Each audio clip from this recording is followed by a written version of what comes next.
하나님은 우리를 가장 좋은 곳으로 인도하시고 선한 곳으로 인도하시는 분입니다. 따라합시다. 하나님의 인도하심을 받읍시다. 이 동화 작가 권정생이라는 사람이 그 작가가 쓴 강아지 똥이라는 그런 그 작은 동화 이야기가 있습니다. 흙덩이가 강아지 똥에게 들려주는 그런 이야기예요. 흙덩이가.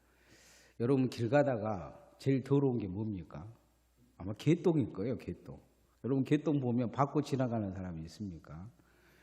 우리 집 강아지도 이제 개도 늘 집에서 이제 그 아파트에서 그 똥을 싸지는 않아요. 똥을 안 싸면 뭐 16시간, 17시간까지 참습니다. 어쨌든 하루 종일 참기도 해요. 제가 게을러 가지고 이렇게 간식을 안 주면 그럴 때가 있어요. 그런데 이제 분위기가 나쁜 주인으로 봐요. 어쩌다가 1년에 한 번 살다가 깜빡할 때가 있어요. 그런데 이제 강아지를 데리고 나가서 똥을 이제 싸면 싼 걸 보고 그 주변에 있는 사람들이 되게 더럽다는 눈빛으로 쳐다보고 가요.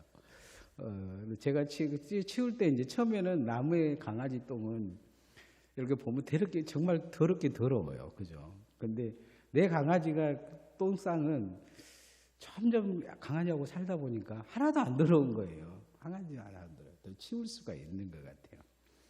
근데 이 강아지 똥이 지나가는 사람마다 다 보면서 더럽다고 생각하잖아요. 그러니까 야 더럽다. 그러니까 이제 그 말 듣고 강아지의 똥이 절망하는 거예요.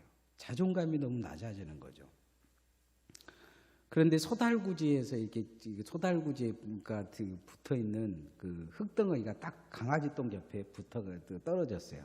딱 보니까 이제 강아지 똥인 거예요. 야, 너 강아지 똥이구나. 너 개똥이지. 그렇게 이야기한 거예요. 그러니까 그 말을 듣자마자 아니 자기보다 좀 더 모자란 거지 생각하는데 걔가 그렇게 물어. 야, 개똥이지. 이 말만 했는데 왕 하고 울어버린 거예요. 이 강아지 똥이. 흙덩이가 강아지 똥에게 놀린다고 생각을 한 거예요. 그러자 흙덩이가 미안하다 그러면서 하나님은 모든 것을 쓸데없이 만든 것이 없다. 꼭 너희는 귀하게 쓰임을 받기 위해서 하나님 만들어 주셨을 것이다. 그런 이야기를 해요. 그러고 나서 비가 막 왔어요. 비가 오고 나서 이 강아지 똥이 자기가 변하는 것을 느낍니다. 자기가 다 녹고 땅 속에 스며들고 그러고 나서 그곳에서 아름다운 꽃이 피는 거름이 자기가 된 것을 느껴요. 자존감이 달라진 거죠. 흙덩이가 너는 필요 없는 존재다 얘기하고 너는 가치 있는 존재다. 세상 사람들이 말하는 그런 필요 없는 존재가 아니고 정말 소중한 존재이다. 하나님이 널 소중한 존재로 부르시니 그 소중한 존재라고 생각하고 살아라. 이 이야기를 해준 거예요. 자기를 발견하는 것은 점점 그러면서 자기가 변해가면서 꽃을 피워가는 소중한 존재라는 것을 경험했다. 이 강아지 똥 내용 안에 그 이야기가 나와 있는 그런 이야기입니다. 옆 사람에게 우리 한번 이야기합시다. 소중한 존재이십니다. 사람을 살다 보면 그러잖아요.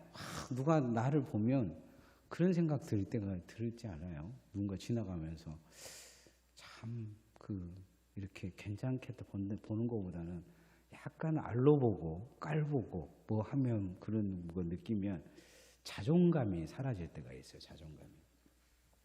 사람이 자존심으로 살면 어떻게 되냐면 자존심으로 살면 결국 무너지게 돼 있습니다. 자존심이라는 것은 비교의식에 있어요. 자존심이 강한 사람은 화를 잘 냅니다. 자존심 강한 사람은 절망도 잘 느껴요.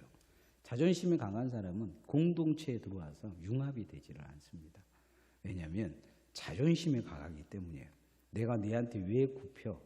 내가 너를 왜 섬겨? 내가 너를 왜 도와줘야 돼? 또 누가 도와주잖아요. 도와주면 왜 네가 나를 도와줘?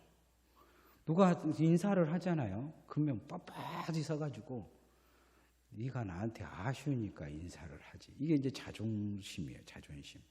자존심이 강한 사람은 꼭 칼날 위에 서 있는 뭔가 같아요. 그래서 자기 자신을 칼날에서 늘 베는 거예요. 바람이 불면 베고 뭐가 있으면 자고 자기 자신을 자꾸 상처내는 거예요. 자존심.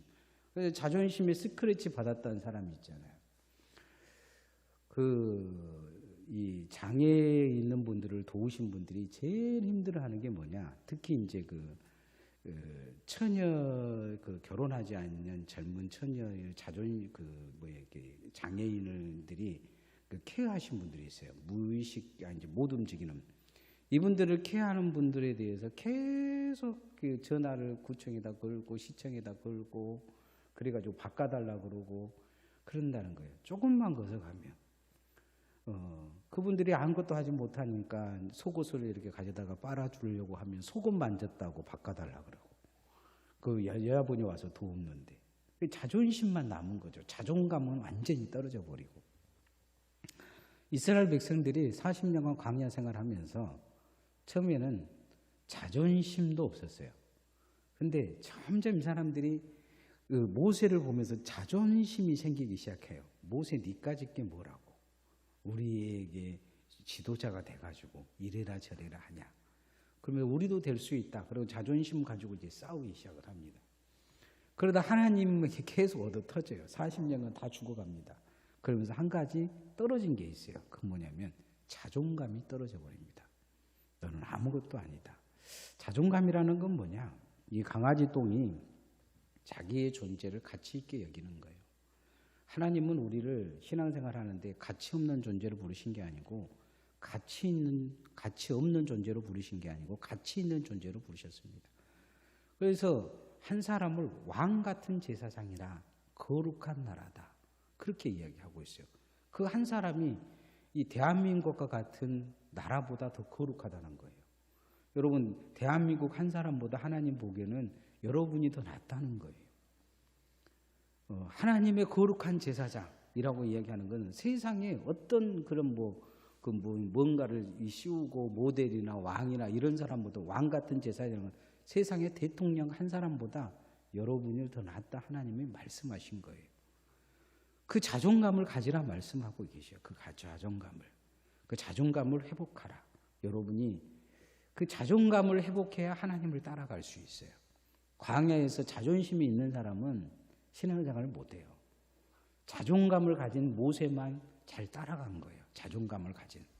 하나님이 가나안 땅에 들어가기 전에 이스라엘 백성들에게 그 알량한 자존심 좀 버리고 내가 뭔데 내가 어쩐데 그렇게 이렇게 자기 자신은 자기 자신을 그렇게 보지 않으면서 남에게 내가 그렇게 보이려고 하는 자존심만 강해가지고 그렇게 하나님 앞에 가나안 땅에 들어가면 안 된다.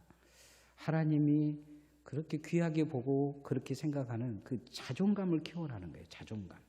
하나님 앞에 어떤 존재로 내가 살아가야 될 것인가. 정말 가치 있는 존재로 살아가야 된다. 가치 있는 삶으로 나를 부르셨다.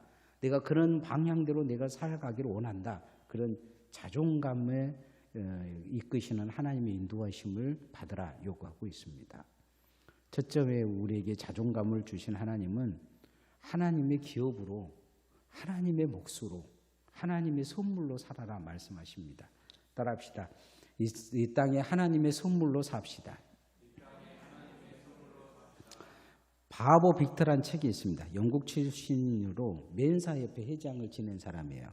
IQ 148 정도 되면 천재들이죠. 150 정도는 천재들인데 그 천재들만 만드는 맨사 그룹 회장을 했던 사람이에요. 원래 이제 초등학교 때 IQ 검사를 했는데 173이 나왔는데 선생님이 보기에는 이게 173이 아닌 거예요. 얘가 모자랄 때도 모자란데 그게 173이 나온 거예요. 그러니까 이게 실수했는가 보다 하고 앞에를 빼버렸어요. 100자를. 그리고 73으로 IQ를 하고 발표를 해준 거예요. 학생들이 다 발표를 하니까 다 그래도 110, 120 보통 나왔는데 돌고래 IQ가 180이거든요. 그리고 이제 침팬지 IQ가 한 80 정도 돼요. 80. 그러니까 이 73으로 나왔으니까 얘가 지나가면 돌고래보다 못하다고 꽥꽥 그런 거예요. 돌고래 소리를 한 거예요. 그러니까 얘가 이제 자존심이 꺾인 거예요. 그러면 자존감도 사라져본 거죠. 진짜 자기는 전능한 줄 알았어요. 공부도 하지 않아요. 나 같은 애가 공부해서 뭐 하겠느냐고 다른 애들은 공부를 열심히 하는데 뒤에서 끼적끼적 그럼저럼만 하고 있었어요. 그런데 이 사람이 한 30살쯤 됐을 때 누군가가 그 이야기를 한 거예요. 네 선생님이 어렸을 때에 그러니까 이 사람이 다시 측정을 해보니까 그때 IQ가 173으로 나온 거예요. 그때도. 그래서 이 사람이 내가 왜 이렇게 돼버렸을까 생각을 했는데 다른 사람이 말하는 대로 너는 바보다 하니까 바보 인생을 산 거예요. 내가 이렇게 살아서는 안 되겠다 생각하면서 자기 자존감을 높이는 거예요. 자기 자신에게 이야기해요. 너는 천재다. 너는 뭐든지 할 수 있다. 저 사람들보다 뛰어나다. 그러면서 자기 자존감을 자꾸 높인 거예요. 그렇게 하는 것마다 잘 된 거예요. 머리가 좋으니까 돈을 잘 벌었어요. 그래서 성공적인 기업가가 됐습니다. 그리고 자기같이 자존감이 떨어진 천재들을 모아서 만든 게 멘사 클럽이에요. 천재들이 모자라요. 아인슈타인도 모자랐다고 하잖아요. 네. 어렸을 때 바보라고 얘기해요. 그리고 바보 같은 아이들을 이 천재적인 것을 만들어줄 수 있는 거죠. 자존감을 높이는 사람이 됐어요. 가치 있는 삶을 살 수 있도록 길을 열어준 거죠. 하나님은 이 땅에 우리를 자존감을 높이라고 이야기하신 것은 뭐냐면 하나님은 자신의 선물이라 우리를 말씀하고 있어요. 자신의 선물이다. 그리고 세상을 향한 선물이다 말씀하고 있어요. 신명기 32장 9절 말씀 한번 읽어봅시다. 시작.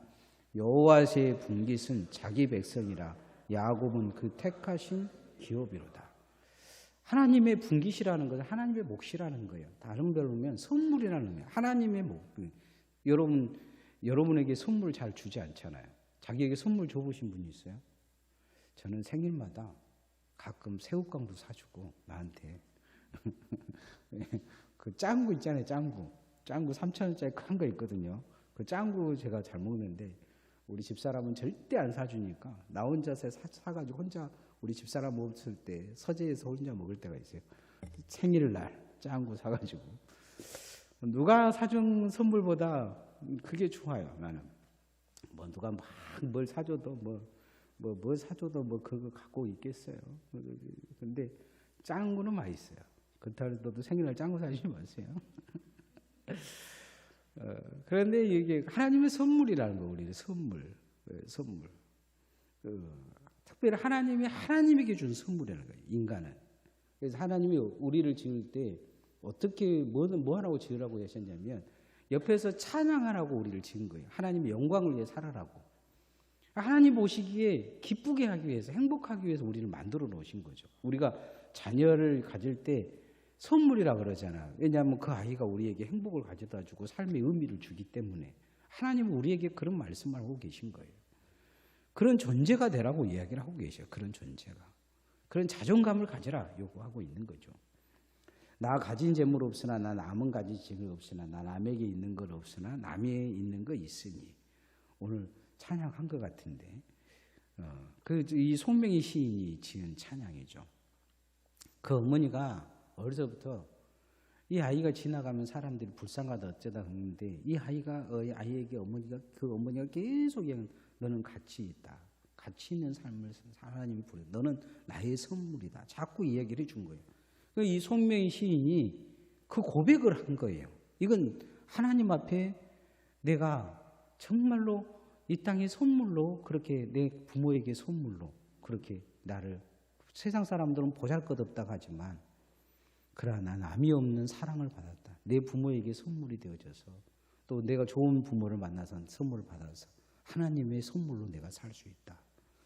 이 땅에 우리가 송명희 시인을 보면 신앙인으로서는 정말 귀한 선물이죠. 이런 분이 있으니까 우리가 찬양을 귀하게 부를 수 있고 우리 자존감을 기억할 수 있는 것입니다.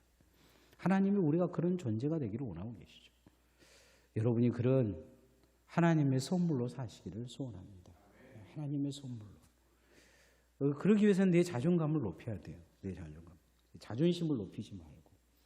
내가 하나님의 선물이기 때문에 섬길 수 있고 내가 하나님의 선물이기 때문에 낮출 수 있고 내가 하나님의 선물이기 때문에 남에게 용서할 수 있고 그런 마음이 풍성함이 있는 거죠. 근데 자존감이 강해지면 좁아져요. 좁아져서 네가 나를 없인 여겨 도와주면 네가 나를 뭐라고 불쌍히 여겨가지고 또 안 도와주면 모른 척 해버리면 사랑이 없니 어쩌니 또 너희들은 그냥 너희들끼리 잘 먹고 살아? 너희들이 하나님의 사람이야? 이런 마음이 막 마음속에 밀고 들어오는 거죠. 그런데 내가 자존감이 높아지면 그러지 않아요. 도와줄 사람들이 생기고 섬길 사람들이 생기고. 그래서 여러분이 자존감이 높아지기를 소원합니다. 두 번째, 하나님의 눈동자로 살아야 합니다. 따라합시다. 하나님의 눈동자로 삽시다. 주님은 우리를 하나님의 눈동자라고 생각하고 계신 거예요. 눈동자. 여러분 눈동자를 이렇게 보면 이 눈동자는 엄청난 신비를 가지고 있어요. 이물질이 딱 들어오려고 하면 다 감겨 버리죠. 여러분 우리가 과학자가 아니어서 모르지만 과학자들이 눈동자를 연구한 것 중에 30만 개의 회로가 있고 1억만 개의 신경세포가 있다고 해요. 작은 먼지만 지나가도 눈동자는 금방 알고 눈동자를 딱 감고 보호를 합니다. 하나님 그 이야기 하고 계세요. 과학자들도 몰랐던 이야기를 하나님이 하십니다. 10절 말씀 읽어봅시다. 시작. 여호와께서 그의 항무지에서 그 짐승의 부르짖는 광야에서 만나시며 호호하시며 보호하시며 자기 눈동자같이 지키셨도다. 우리를 눈동자같이 지키셨다는 거예요. 눈동자. 그래서 누구도 건들지 못하게 지키셨다는 거예요. 광야에서 얼마나 추워요. 그러니까 불기둥으로 안 얼어 죽게 하신 거예요. 여름에는 낮에는 50도 60도에서 떼약볕에 다 말라 죽어버릴 텐데 하나님 구름기둥으로 해주신 거예요. 물 없으면 물 주고 배고파서 굶어 죽거든 매 아침마다 일 안 해도 만나끔 떨어져서 먹게 해주시고 옷도 헤어지지 않고 신발도 헤어지지 않게 눈동자같이 지키셨다 이렇게 말씀합니다. 그런데 우리는 하나님의 눈동자라고 생각을 안 하잖아요. 그죠? 사단이 뭐 나를 조금만 거서가면 어떻게 할까? 세상이 나를 어떻게 할까? 질병이 나를 어떻게 할까? 그런 생각하고 살잖아요. 근데 하나님은 날 눈동자같이 지키신다는 거예요. 내가 하나님의 눈동자로 살아야 된다는 생각을 못 하는 거죠. 눈동자는 세상을 볼 수 있는 눈이에요. 하나님은 세상을 무엇으로 보고 계시냐? 하나님의 눈동자 같은 하나님의 일꾼들을 통해서 보고 계셔요. 교회도 마찬가지입니다. 요한계시록 7교를 보면 그 교회의 교인들을 보고 그 교회를 판단을 하셔요. 하나님의 눈동자라는 거죠. 하나님의 눈동자. 세상이 어쩌고 뭐 어쩌고 그런 게 아니고 하나님의 사람들을 통해서 세상을 보시고 계신 거죠. 그래서 하나님의 눈동자 같은 우리가 하나님의 눈동자로 살기를 소원합니다. 눈동자는 세상을 보는 중심의 축입니다. 그런 것처럼 하나님의 사람들은 하나님의 세상을 보는 중심축이에요. 그래서 내가 하나님의 눈동자라는 자존감을 가지고 그렇게 사시기를 소원합니다. 마지막으로 하나님은 그런 이야기 하십니다. 믿음으로 날아오르는 힘을 가지라 이야기하시죠. 따라하시죠. 믿음으로 날아오르는 힘을 가집시다.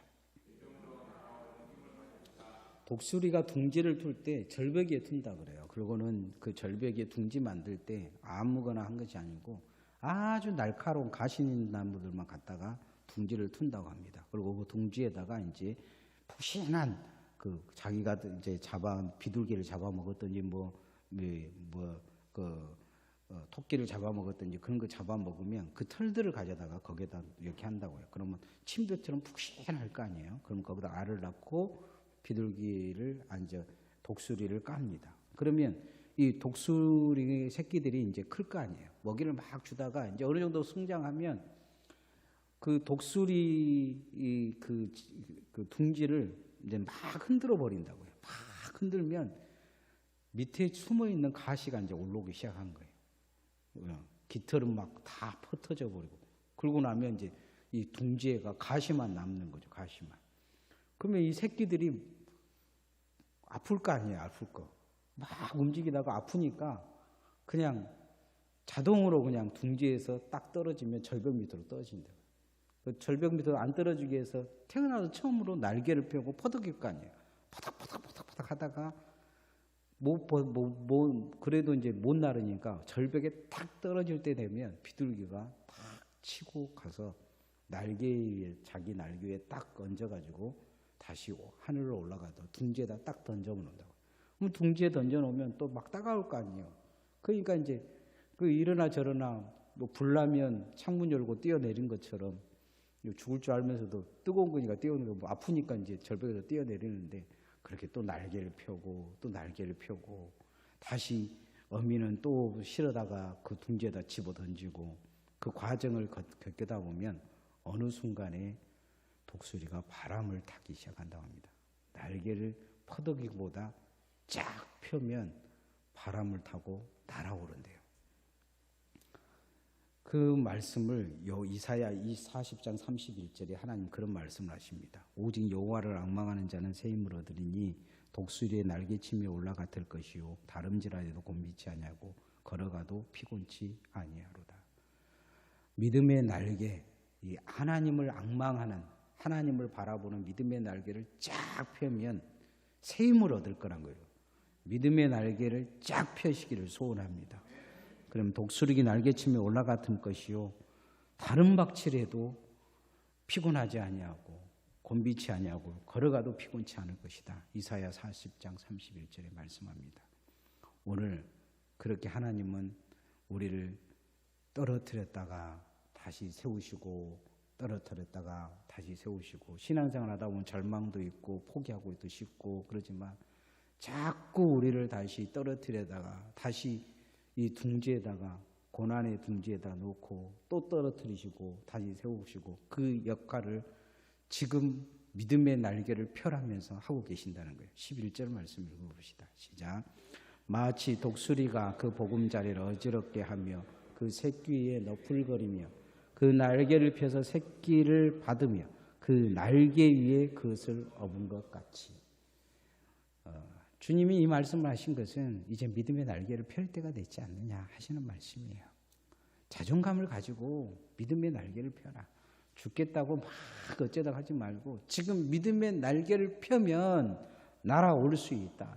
하나님이 주신 새 힘을 얻을 수 있다. 독수리가 날개침에 올라갔은 것이 그 힘을 얻을 수가 있다. 저 산을 넘을 수가 있다. 너는 굶지 않는다. 그런 가시 같은 것에 더 이상 고통당하지 않아도 된다. 너는 날개가 있다.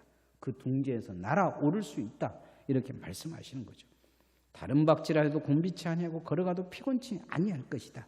믿음의 날개를 펴라 요구하고 계십니다. 하나님은 믿음의 날개를 펴라 하면서 오늘 우리를 인도하고 계십니다. 오늘 여러분도 절벽에 떨어지고 있지는 않습니까? 마음이 믿음의 날개를 펴시기를 소원합니다. 다시 여러분이 절벽에 다시 둥지에 하나님이 올리시는 이유는 믿음의 날개를 펴라는 것이죠. 그곳에서 벗어나 믿음의 날개를 펴고 날아오르라. 하나님은 오늘도 우리 그렇게 인도하고 계십니다. 하나님은 우리를 자존감을 가지라 요구하고 계시오. 너는 하나님의 선물이다. 따라와 자기 자신에게 얘기합시다. 나는 하나님의 선물입니다. 네, 하나님의 선물입니다. 하나님이 이 땅에 보낸 선물이요 하나님 자기 자신에게 보낸 선물입니다. 두 번째는 하나님의 눈동자입니다. 따라합시다. 나는 하나님의 눈동자입니다. 네, 나는 하나님의 눈동자입니다. 하나님은 나를 그렇게 보호하고 계셔. 소중하게 여기셔. 여러분 눈동자는 내가 안 가리려 해도 그냥 자동으로 감겨요. 하나님은 그냥 자동으로 우리를 보호하시고 계신다는 거예요. 그 정도로 우리는 소중하게 여긴다는 거예요. 마지막으로 하나님은 우리에게 하나님의 거대한 인도함이 있는데 그건 뭐냐면 우리는 막 끄고 간 게 아니고 우리에게 날아올 수 있는 믿음이라는 힘을 주셨다는 거예요. 그 날개를 사용하라 요구하고 계셔요. 날개를 펴라. 그러면 날아올 수 있다. 어떤 절망과 고난도 넘어설 수 있다. 지금의 현상에 있는 너를 괴롭히는 모든 것은 그 날개를 펴면 해결되어지고 중뒤를 털고 믿음으로 날아오르면 된다 이야기하고 계시죠. 믿음으로 날아오르서 하나님의 인도하심을 받기를 소원합니다.